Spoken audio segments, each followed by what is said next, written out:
स्वागत है आप सभी का उस कार्यक्रम में जिसमें आप मेरे साथ सिर्फ कहते ही नहीं है, बड़े दिल से चिल्लाते हैं वाह वाह क्या बात है। अब चिल्लाते इसलिए कि भाई जो खुशी होती है जब आदमी के हृदय में जब वो भरपूर होती है तो जुबान पे आती है, और जब जुबान पे आती है तो वो सारे जमाने को दिखाना भी चाहता है। और वाह वाह क्या बात है में इतनी खुशियां मिलती है आपके हृदय को कि आप सारे जमाने को कहते हैं वाह वाह क्या बात है। तो मैं आपका दोस्त शैलेश लोढ़ा और मेरी दोस्त नेहा के मेहता यानी अंजलि तारक मेहता, और हम दोनों मिलके हमारे इन तमाम दोस्तों का फिर से स्वागत करते हैं जो कल से हमारे साथ हैं और इस मकर संक्रांति के महा मेगा एपिसोड में पेच लड़ा रहे हैं कविताओं के और सुना रहे हैं कुछ ऐसा कि आपको भी आनंद आ रहा है। जितनी मिठास तिल और गुड़ के लड्डुओं में होती है उतनी ही मिठास यहाँ इन कविताओं में है, और जितने पेच आसमान में पतंगों के लड़ते हैं उतने ही यहाँ शेरो शायरी और कविता के जिस तरह से डोर कट जाती है यहाँ भी कुछ ऐसा ही हो रहा है। तो आइए एक बार स्वागत करें हमारे कवियों का और कहें वाह वाह क्या बात है। इस कदर हमने कलेजे को जला रखा है, दिल को अब आह का गोदाम बना रखा है। आह का गोदाम, और तुम ना माने तो कहीं और करेंगे इन्वेस्ट, ऑप्शन और भी लोगों का बचा रखा है। काली पीली दाल बनाई और ज्वार की बाटी, रे हरा चना को साग बनायो कढ़ी करी रे खाटी। अरे दोनों ही हाथ से लाडू खावे, दोनों हाथ से लाडू खावे, उंगलियां चाटे चट्टो चट्टो। रे फूट गई तकदीर भारो साजन खेले सट्टो। जब आदमी का दिमाग आधा खराब हो जाता तब वो कविता लिखता है, और दिमाग पूरा खराब हो जाता तब वो कवि सम्मेलन भराता है। एक कवि और कवियत्री ने आपस में शादी रचाई, सुहाग रात पे घूंघट उठाते ही दूल्हे ने दुल्हन को 6 गजल सुनाई। फिर दुल्हन ने अपने पुराने गीत गुनगुनाए, दोनों का कवि सम्मेलन रात भर चला, दोनों ने एक दूसरे को खूब दाद दी, और दोनों को सुबह याद आया आज तो सुहाग रात थी।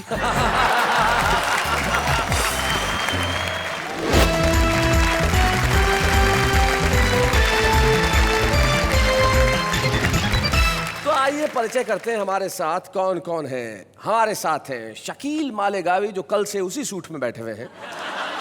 उसमें क्या और बात? सूट तो कर रहे हैं, जहाँ बैठे वहाँ सूट कर रहे हैं। वाह वाह भाई, इनके लिए जरा तालियां बजाइए। वाह वाह वाह क्या बात है भाई।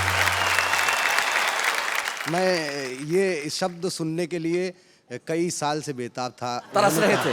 शूट कर रहे हैं, मुझे बड़ा अच्छा। हाय हाय हाय हाय हाय।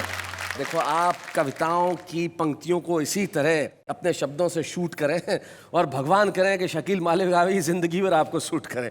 तो जब शूट कर रहे हैं यहाँ बैठे हो तो भैया जच रहे हैं, डोंट यू वरी। भैया देखो किसी मासूम की खुशी एक सेकंड के लिए भी बर्दाश्त नहीं है, मतलब की बड़ा छोटा दिल है इनका। लेकिन जो अनीता सोनी है वो मोहब्बत के गीत लिखती हैं, बड़ा दिल है उनका। इंदौर से हमारे बीच में आती हैं और मोहब्बत के गीत वही लिख सकता है जिसका दिल बहुत बड़ा हो। और वैसे महिलाओं का दिल छोटा होता है और पुरुषों का बड़ा होता है। मैं साबित करता हूँ कैसे। महिलाओं का दिल इतना छोटा होता है कि एक वक्त में सिर्फ एक पुरुष आ सकता है, और हम पुरुषों का दिल संभावनाएं अनंत है। ये दिल की बात है, और इससे मेरे ख्याल से आप भी इत्तेफाक रखेंगे पॉपुलर मेठी साहब, आपके दिल के टुकड़े तो खैर न जाने कहाँ कहाँ गिरे, लेकिन जहां भी गिरे कमाल किया, क्योंकि आपकी शेर व शायरी दुनिया में न जाने कितने मुल्कों में सुनी गई, और जहां जहां सुनी गई लोगों ने कहा वाह वाह क्या बात है। स्वागत है। हमारे साथ इधर दिल्ली से आए राकेश सोनी हैं जो अपने खास अंदाज में कविताएं करते हैं। अकोला महाराष्ट्र के घनश्याम अग्रवाल है जो अपनी कविताओं से और अपनी लघु कथाओं की वजह से बेहद मशहूर है। वेणुगोपाल भट्टड़ है जो अपनी क्षणिकाओं से लोगों के चेहरों पे मुस्कुराहट भरने का काम करते हैं। तो ये तबस्सुम के तमाम जो वाहक यहाँ बैठे हैं ये ठहाकों के जो सौदागर हैं और हिंदी और उर्दू कविता और शायरी के ये जो खवैया हैं, इन सब के लिए एक बार हम कहते हैं वाह वाह क्या बात है। तो क्या बोलते हो शकील भैया, मतलब कि महफिल को शुरू करें अब? जी जी इजाजत है। तो क्या बोलती हूँ, सबसे पहले किसको बुलावे? नेहा जी को नहीं, मतलब यार तुम्हारा कैरेक्टर तो यहीं आके ऐसा अटका है भैया। नहीं सर, मैं वो नहीं कर रहा हूँ, मैं आपकी मुसीबत दूर कर रहा हूँ। शकील भाई ये गलत बात है। क्या मतलब गलत बात? क्या मुसीबत दूर करना? हाँ तो नहीं, ऐसा बोलना। ऐसा बोलना कि यहाँ से हट जाएं? नहीं तो कि क्या हम बोलना? आपकी मुसीबत है। हाय हाय हाय। खैर, चलिए हम ये मसला यही छोड़ते हैं और आइए बुलाते हैं उन्हें तो सचमुच बड़े ही पॉपुलर है। पॉपुलर मेठी साहब।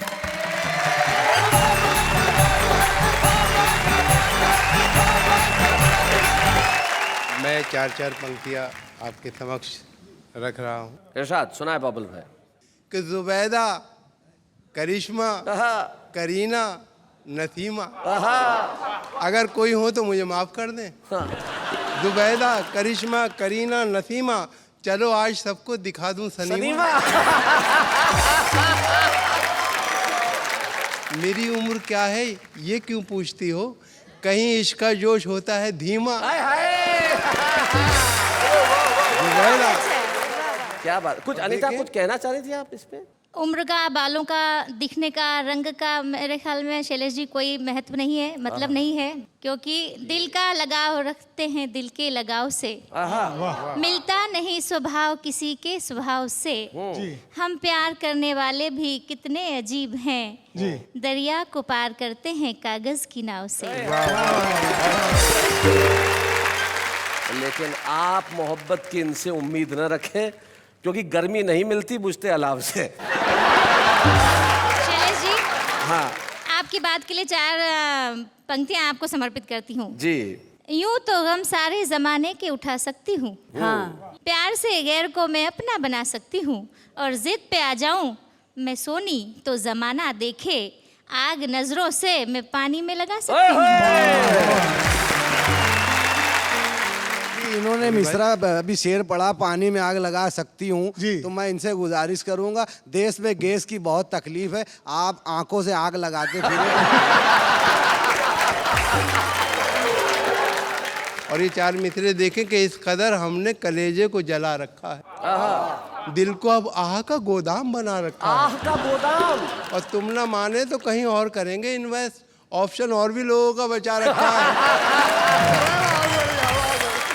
और ये 4 पंक्तियां देखें कि किस कदर गंभीर होकर इश्क फरमाता हूँ। गंभीर होकर। हो। किस कदर गंभीर होकर इश्क फरमाता हूँ मैं, देखता है जब कोई उसको तो शर्माता हूँ मैं। सब मिटा डाले हैं मैंने दरमिया के फासले, चोट उसके पाँव में आए तो लंगड़ाता हूँ मैं।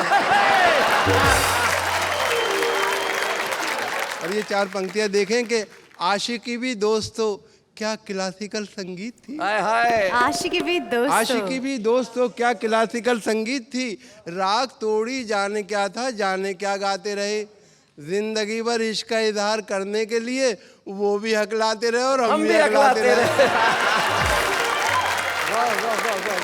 कि बात तो जब है मिलाओ इस तरह मुझसे नजर, जैसे टकरा दे कोई शमशीर से शमशीर को, ऐसी सूरत में निशाना कोई बन सकता नहीं, कैसे तीर अंदाज हो सीधा तो कर लो तीर को। बात तो जब है, और फूल से जख्मों का मरहम ढूंढती रह जाओगी, फूल से जख्मों का मरहम ढूंढती रह जाओगी, अपना हमदर्द और हमदम ढूंढती रह जाओगी, जब कभी सूरज की किरणें तुम पे डालेंगी नजर, तुम मुझे मेरी शबनम ढूंढती रह जाओगी।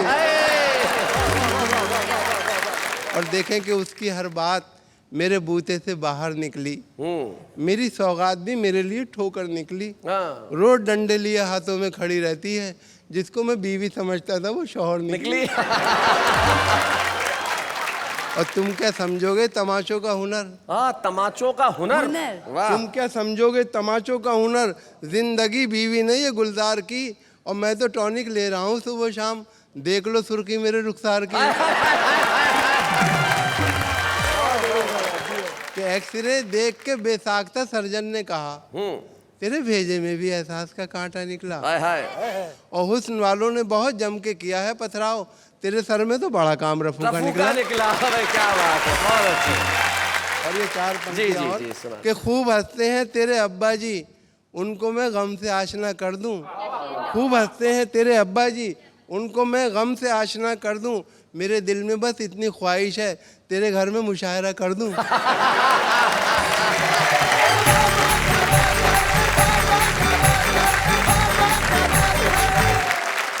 भाई मेरे दिल में इतनी सी ख्वाहिश है कि तेरे घर में मुशायरा कर दूं, लेकिन आपने तो घर घर में ऐसा आज अपने शेरों को पहुंचा दिया, अपने क़तात को पहुंचा दिया है कि हर घर इस वक्त आप ही का मुशायरा चल रहा है। इस वक्त तो इनकी इस खूबसूरत अदायगी के लिए यही कहेंगे वाह वाह क्या बात है।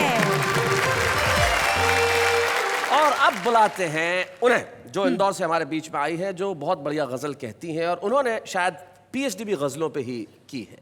हिंदी कवि सम्मेलनों में लोकप्रिय कवित्री हैं और नाम है उनका डॉक्टर अनीता सोनी।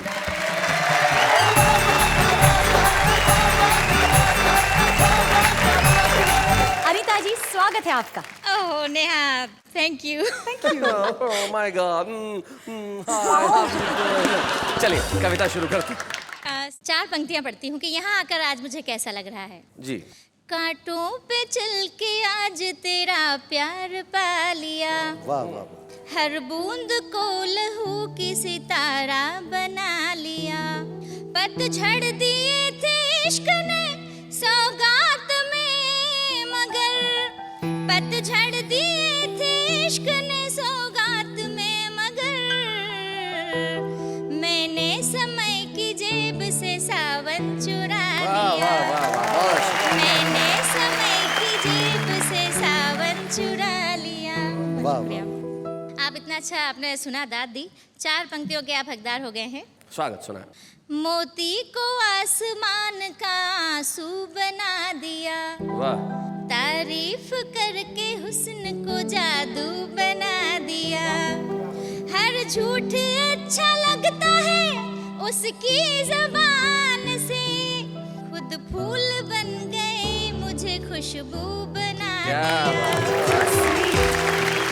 ऐसे ही उसने आज उल्लू बना दिया। ऐसा नहीं है शैलेश जी, महिलाएं उल्लू ही नहीं बनाती। आप सबका हमारे घरों उल्लू में पालती जरूर है घर में एक एक। ऐसा ना सोचें। आप सबका, आप पुरुषों का हमारे घर में, हमारे स्त्रियों के मन में क्या स्थान है, क्या जगह है। 4 पंक्तियां आपको समर्पित करती हूँ और नेहा की तरफ से करती हूँ। जी। न हो जब हम सफर, कोई सफर अच्छा नहीं लगता। क्या बात है। तो रंगो नूर बरसाता नगर अच्छा नहीं लगता। क्या बात है। वाह वाह। अगर तन्हाइयों को बांटने वाला न हो कोई, अनीता सोने चांदी का भी घर अच्छा नहीं लगता भाई। क्या बात है। बहुत धन्यवाद शैलेश जी। और अब आप सहमत हो गए होंगे कि आपका कितना सम्मान है दिलों में, घरों में, आप सबका, आप सब सुनने वालों का। शकील साहब के यहाँ एक बार कवि सम्मेलन में मुझे जाना हुआ था। इनके घर पर मेरा रहना हुआ। इनकी धर्मपत्नी से मैंने कहा कि भाभी जी, शकील साहब तो बहुत ही उम्दा किस्म के शायर और इतने बड़े नाज़िम मुशायरा है। तो उन्होंने कहा, अरे अनीता जी, ये सब हाथी के दांत है, ये देखने के हैं। तो उन्होंने जो कुछ कहा वो मैंने इस गीत में लिखा। जी। वाणी मेरी और बाकी सारा जो इस गीत का मसाला है वो यहाँ से निकला है। रे फूट गई तकदीर मारो साजन खेले सट्टो। रे फूट गई तकदीर मारो साजन खेले सट्टो। सारी रात वो बोतल खींचे, सारी रात वो बोतल खींचे, दिन में पीवे मट्ठो। रे फूट गई तकदीर मारो साजन खेले सट्टो। काली पीली दाल बनाई और ज्वार की बाटी। रे काली पीली दाल बनाई और ज्वार की बाटी। रे हरा चना को साग बनायो, कढ़ी करी रे खाटी। अरे दोनों ही हाथ से लाडू खावे, दोनों हाथ से, दोनों ही हाथ से लाडू खावे, उंगलियां चाटे चट्टो। चट्टो। गई तकदीर मारो साजन खेले सट्टो। मैं खेता खेता काम करूं, वो घर में बैठो रेवे। अरे छोरा छोरी शोर मचावे, फिर भी लेट्यो रेवे। अरे 1.5 साल में 2 बच्चा, 1.5 साल में 2 बच्चा, खानदान पे बट्टो। फूट गई तकदीर मारो साजन खेले सट्टो। और साहब, रे चढ़ तो जो बन देख मुछल्ला अखियां हैं जब गावे। अरे यो कायर भरतार पलंग का नी आवे। अरे मैं समझी बंदूक थी पर यो निकलियो देसी कट्टो। रे फूट गई तकदीर भारो साजन खेले सट्टो। और आखिरी बंद पढ़ती हूँ। सुबह अपनी पत्नी से बिछड़ते हैं तो सारा दिन उसे पहचानते ही नहीं है कि ये अपनी वही वाली है। तो उसके अंदर की पीड़ा का बंद देखिए कि वो क्या कहना चाहती है। रे सास ननंद से छुप के दिन में मारे पास न आवे।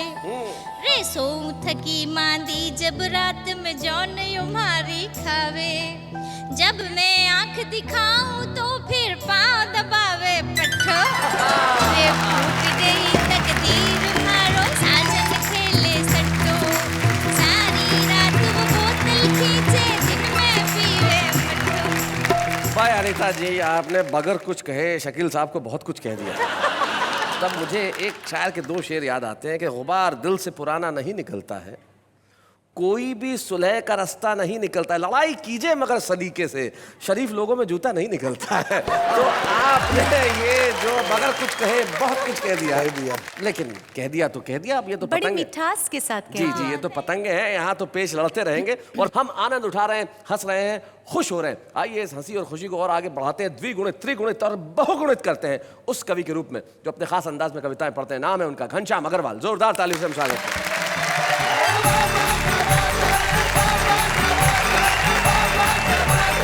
आप सबको प्रणाम करता हूं। एक सच्चा व्यंग्यकार किसी के बाप को नहीं छोड़ता और व्यंग लिखने पे आ जाए तो अपने आप को नहीं छोड़ता। क्या बात है, वाह वाह वाह, बहुत अच्छा। कवियों में बड़ी एक कमजोरी होती है, श्रोता मिला के कविता पेल दे।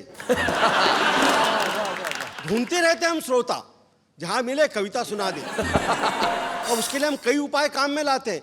एक कवि ने तो एक बच्चा चुराया, अच्छा, और फिर पत्र भिजवाया, आपका बच्चा हमारे पास सकुशल कैद है।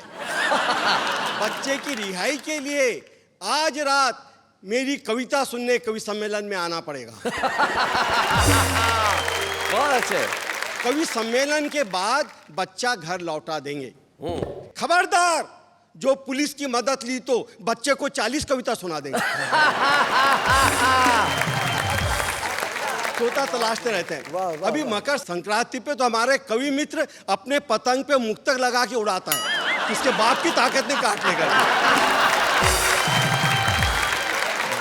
एक दो ने उसकी पतंग काटी, मुक्तक पड़ा, पतंगबाजी छोड़ दी। और यह रचना मैं आपको सुना रहा हूं, कवि नियोजन, और यह रचना मैं शैलेश जी को समर्पित कर रहा हूं। जी। जब आदमी का दिमाग आधा खराब हो जाता तब वो कविता लिखता है, और दिमाग पूरा खराब हो जाता तब वो कवि सम्मेलन भराता है। उस दिन हमारे ऑफिस में परिवार नियोजन सप्ताह मनाने की बातें चालू थी। अचानक मेरा दिमाग जो हमेशा आधा खराब रहता है उस दिन पूरा हो गया। मेरे से मुंह से निकला, एक कवि सम्मेलन रख लो। ऑफिसर बोले पैसे बहुत लगते हैं, तो मैं बोला लोकल कवि सम्मेलन रख लो। बेचारे लोकल कवि तो चाय पीकर ही कविता सुना दिए। साहब, मैंने दूसरे दिन अखबार में छपा दिया कि आज 9 बजे परिवार नियोजन का कवि सम्मेलन होने वाला है। मैं समझा कि हजारों की संख्या में पब्लिक आएंगी तो परिवार नियोजन का प्रचार होगा, मुझे प्रमोशन मिलेगा। पर वहां सिर्फ 200-250 आदमी आए थे। मैं माइक पे अनाउंस किया, जो कवि इधर उधर बैठे हैं कृपया मंच पर आओ। मेरा इतना बोलना था, 250 में से 225 आदमी उठ मंच की ओर भागे। 225 आदमी उठ के मंच की ओर भागे। मंच पे बैठने को झगड़बाज आगे। सामने 10-15 श्रोता बैठे थे। मैं दिल में बोला, इससे तो आपा श्रोता सम्मेलन भराता तो ज्यादा फायदे में रहता। मैंने उनसे कहा, मैं इतने कवियों से कविता नहीं पढ़ा सकता, तुम अपना नाम लिखकर दे दो, मैं लॉटरी सिस्टम से 15 नाम निकालूं। कवियों की पर्चियां आ गई, मैं उसको गिना तो 1325 भरी। मैं बोला परिवार नियोजन का कवि सम्मेलन और नए कवि पैदा हो रहे हैं। तब मेरे मित्र ने बोला ऐसी बात नहीं है, एक एक कवि ने अलग अलग नाम से 10-10 चिट्ठी डाली है कि कहीं ना कहीं नंबर लगेगा। जब मैंने 15 नाम निकाले तो वो कवि तो खुश होके भांगड़ा डांस करने लगे। हाँ। बाकी का कवि मेरा गला पकड़ लिया। बोले तुमने बुलाया है तो कम से कम तुमको तो सुनना ही पड़ेगा। हाँ। बोला ठीक है भैया सुनाओ, पर तुम मंच पे नहीं माओगे, नीचे लाइन लगाओ। देखते देखते कवियों की लाइन लग गई।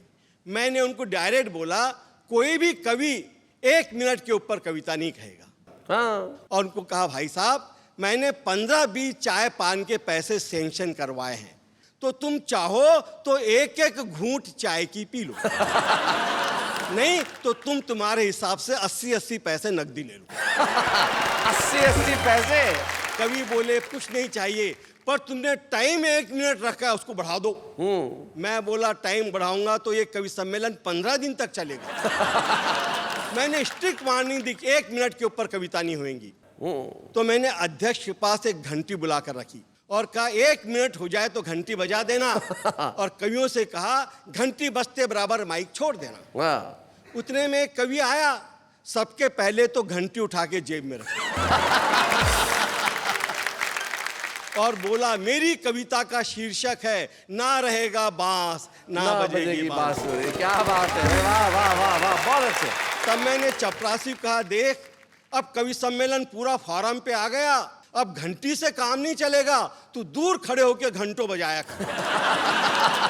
वो बेचारा इतना घंटा बजाया कि फायर ब्रिगेड की मोटर आ गई, पर कभी माइक नहीं छोड़ा। तब मजबूरी में मैंने 2 पहलवान को बुलाया। बोला पहलवान जी घंटा बजने के बाद कभी माइक छोड़ देवे तो ठीक, वरना उनको उठा के मंच के बाहर फेंक देना। हाँ। मैं तुमको फी कभी 5 रुपया दूंगा। तो एक कवि पहलवान को बोला पहलवान मेरे को मत फेंकना, मैं 50 रुपया दूंगा। बहुत अच्छे। पर पहलवान मेरी बात माने। उसके 2 कारण थे, एक तो मेरा सौदा थोक का था, दूसरे पहलवान को भरोसा नहीं आ रहा था कि कवि और 50 रुपये। क्या बात है भाई, बहुत अच्छे। बड़ी मुश्किल से हम 15-20 कवि को उठा के बाहर फेंके, पर मैं देखा लाइन उतनी की उतनी, क्योंकि जिस कवि को उठाकर बाहर फेंकते वो दौड़ के फिर से लाइन में लग जाते। तब मैंने चपरासी को कहा तू पिछले हिस्से में खड़ा रहे और ख्याल रख जो शक्ल तुझे एक बार माइक पर दिखे वो शक्ल लाइन में नहीं आनी चाहिए। हाँ। मेरा इतना कहना था कि एक दाढ़ी वाला कवि आया, कविता बोली, मंच के नीचे जाकर अपनी दाढ़ी ने काट के फेंक दी और लाइन में लग गया। क्या बात है। दूसरा कवि आया, कविता बोली, उस कतरेवी दाढ़ी को चिपकाया और लाइन में लग गया। क्या बात है। मैं समझ गया लाइन में कुछ न कुछ मिस्टेक है। हाँ। मिस्टेक। मैं लाइन की चेकिंग करने गया तो क्या देखता हूँ उस लाइन में 4-5 बच्चे 6-7 साल के भी खड़े थे। मैंने एक बच्चे से बोला क्यों रे तुम भी इस कच्ची उम्र में कविता लिखते हो? बोले नहीं हम ऐसा गंदा काम नहीं करते। कविता तो हमारे अंकल लिखते हैं, पर वो चाय पीने को बाहर गए तो नंबर लगाने के लिए हमको बैठा दिया। इसीलिए मैं छोकम कविता, बहुत कम कविता सुनाता हूँ और इसके पहले आप पहलवान को बुलाए, मैं घर जाता हूँ। क्या बात है, वाह वाह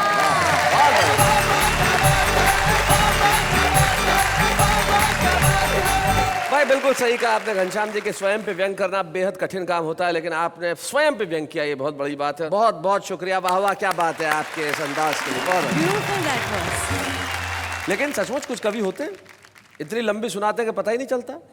एक कवि सम्मेलन में मुख्य अतिथि कोई 85 साल के थे, कवि ने इतनी लंबी सुनाई कि फिर वो थे। कवि को गिरफ्तार किया गया। जज ने पूछा भाई क्या किया इस कवि ने? बोले साहब मुख्य अतिथि शहीद कर दिए। तो बोले इसको फांसी पे चढ़ा दो। कवि अपनी अंतिम इच्छा बताओ। बोले जज साहब वही कविता आपको सुनाना चाहता हूँ। तो जब ऐसी स्थिति होती है तब एक शायर के 2 शेर मुझे याद आते हैं कि ये तो शायर का अंधेर, एक गजल में 17 शेर।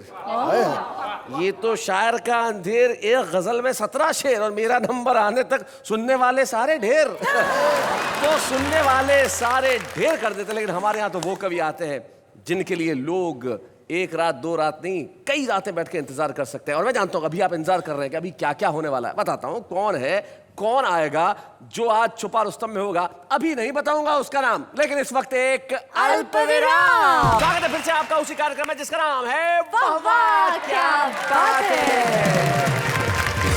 रोज सुबह एक अलग सुबह होती है। रोज सुबह एक अलग सुबह होती है। वाह क्या मिसरा है। पर ये संक्रांति के दिन की जो सुबह होती है वाह, वो कैसी होती है?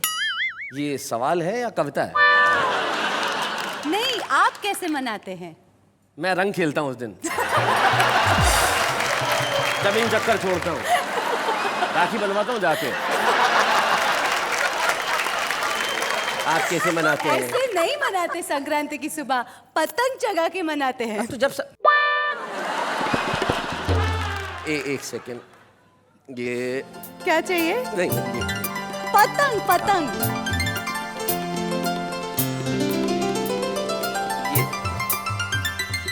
ये पतंग आप देख रही हैं? हाँ। मकर संक्रांति के दिन छत पे जाके हम पतंगे उड़ाते हैं। समझ गई आप? जी। आपको समझ में आ गया? हाँ। हे भगवान, आ गया समझ आ बिल्कुल गया। बिल्कुल, मतलब इनको समझ में आ गया, मतलब ये कि पड़ोसी देश सुधर गया है। इतनी आसान काम बड़ा मुश्किल काम है। हाँ, बस ऐसे ही पतंगे उड़ाई जाती है, ठीक है ना? क्या बात है। चलिए, तो अभी हम हमारे छुपे रुस्तम को बुलाया, उसके पहले पतंगों का एक आध पेच लड़ना चाहिए। राकेश, तुम कुछ कहना चाह रहे थे। अनीता जी, बहुत अच्छा काव्य पाठ आपने किया कि तुझको अल्लाह ने फुर्सत में बनाया होगा। तुझको अल्लाह ने फुर्सत में बनाया होगा, तूने तब जाके कहीं हुस्न ये पाया होगा, और तुझको भेजे वो जमी पे कि वहीं पे रख ले, हो ना हो ऐसा ख्याल उसको भी आया होगा।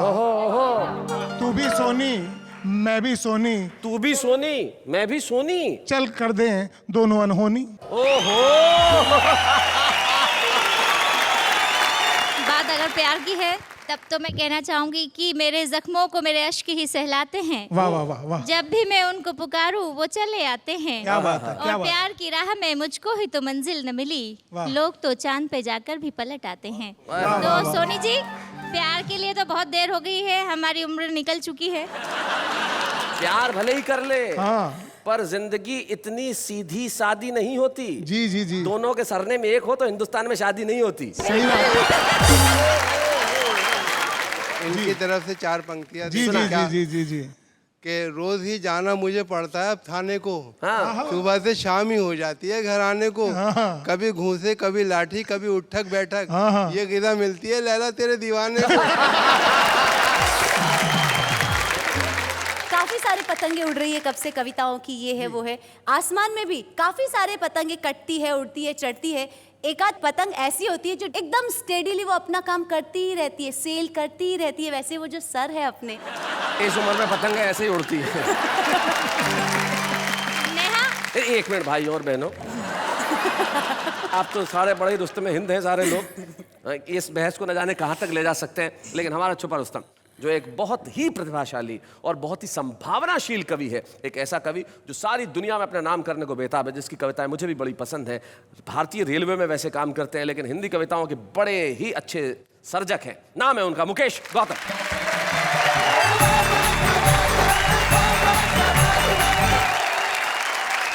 बड़ी देर से प्यार मोहब्बत की बातें चल रही थी, नोक झोंक भी चल रही थी। पॉपुलर जी बहुत बढ़िया बात कर रहे थे, बता रहे थे कि घर में मुशायरा हो। लेकिन सर, मैं एक बड़े ज्ञान की बात बताता हूँ, आप बहुत बड़े हैं।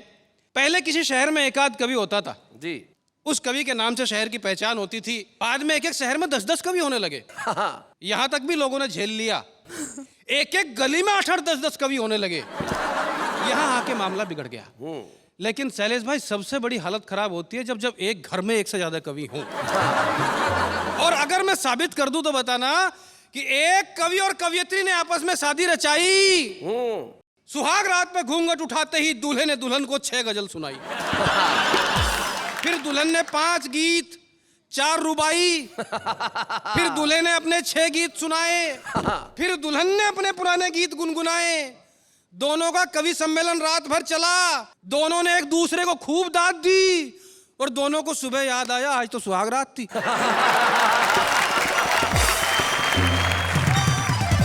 कोई बड़ा छोटा नहीं होता, किसी भी आदमी का काम उसको बड़ा छोटा कर देता है। एक छोटी सी कविता आपके बीच पढ़ रहा हूं, नदी और सागर। हाँ। बस बात यह है कि जब कोई आपकी प्रशंसा करे तो आपको फूलना नहीं है, और जब कोई आपकी आलोचना करे तो आलोचना को पीना सीखिए। क्या बात है? मेरा दावा है वाह, कि जिस वाह। दिन आप अपनी आलोचना को पीना सीख जाएंगे उस दिन आप सचमुच जीना सीख वाह जाएंगे। वाह वाह वाह, बहुत बढ़िया। मैंने कलकल कर बहती हुई एक नदी से कहा, बहुत सुंदर हो तुम। नदी किनारों से जोर से टकराई। मैंने प्रशंसा की नदी के निर्मल जल की, और तेजी से बहने लगी नदी। मैंने प्रशंसा की नदी के विस्तार और गहराई की, नदी ने अपनी धारा को और तेज कर दिया। फिर मैंने नदी से समुद्र की चर्चा की। चर्चा की समुद्र के अथाह विस्तार और गहराई की, तो नदी नाराज हो गई। भला कोई मुझसे अधिक विस्तारित, मुझसे अधिक गहरा कैसे हो सकता है? नाराज होकर बहने लगी थी नदी। मैं सागर के पास गया, मैंने सागर से उस नदी की चर्चा की। सागर खुश हुए, बोले जब वापस जाओ तो उस नदी को मेरा प्रणाम कहना, क्योंकि वो नदियां हैं इसलिए मैं हूं। क्या बात है, बहुत बढ़िया मुकेश। वाह वाह वाह। वो नदियां हैं इसलिए मैं हूं, वो छोटी है पर मीठी है। वाह। मैं विशाल गहरा हूं, खारा हूं, ठहरा हूं।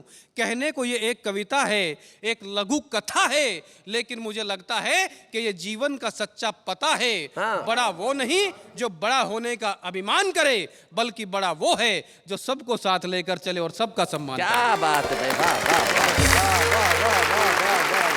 Very nice. बिल्कुल सही कहा मुकेश तुमने।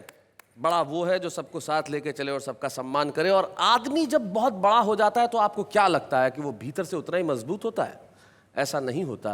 तब मुनव्वर राणा का एक शेर मुझे याद आता है, जो वो कहते हैं कि बुलंदी देर तक किस शख्स के हिस्से में रहती है, बुलंदी देर तक किस शख्स के हिस्से में रहती है, बहुत ऊंची इमारत हर घड़ी खतरे में रहती है। इसलिए बड़ा होना शायद आसान हो, लेकिन बड़ा बना रहना बड़ा मुश्किल काम है। लेकिन निश्चित तौर पे आज मुझे मालूम है मुकेश गौतम, आज आपने यहाँ छुपे रुस्तम के रूप में कविता पढ़ी। ये बड़े होने की सीढ़ी पे एक बड़ा विशाल कदम है जो आप लेने जा रहे हैं। कल को आप एक देश के बहुत बड़े कवि होंगे और हम आपके लिए तालियां बजाएंगे। और हम आज इस मंच पे आपको एक स्मृति चिन्ह प्रदान करना चाहते हैं।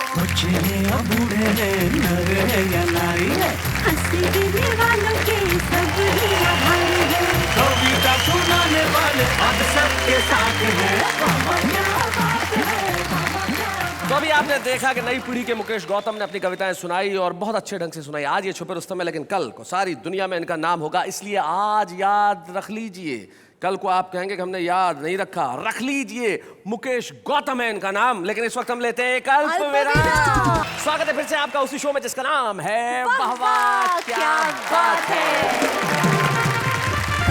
जब पतंगों की बात चलती है तो निश्चित तौर पे खुशियों की बात होती है। जब इतने सारे रंग आसमान में होते हैं तो क्या कहा जाए। लेकिन आदमी के जो दिल की पतंग है वो जब उड़ती है तो वो कहीं भी जा सकती है, उसका कोई ठिकाना नहीं होता।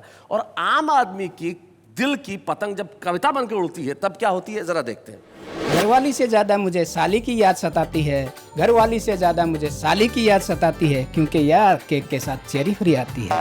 आपके स्माइल ने सारे जहां को हिला दिया, आपके स्माइल ने सारे जहां को हिला दिया, कोमा से जगे मरीज को परमानेंट सुला दिया। छम छम करती चांदनी टिम टिम करते तारे, छम छम करती चांदनी टिम टिम करते तारे, कोई भी SMS नहीं करता, बेशरम हो गए सारे। मैंने देखा है एक ही ड्रीम, मैंने दिखा है एक ही ड्रीम, खाने के बाद में खाऊंगा बहुत सारी आइसक्रीम। आसमान में जितने तारे हैं, समंदर को जितने किनारे हैं, आंखों में जितने इशारे हैं, उतने ही स्क्रू ढीले तुम्हारे हैं।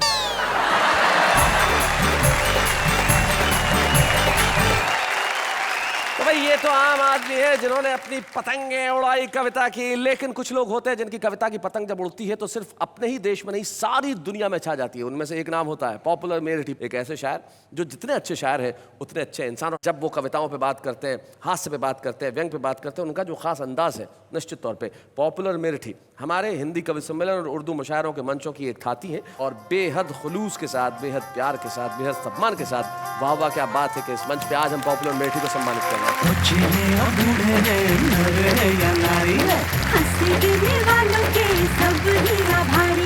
कविता सुनाने वाले अब सबके साथ हैं।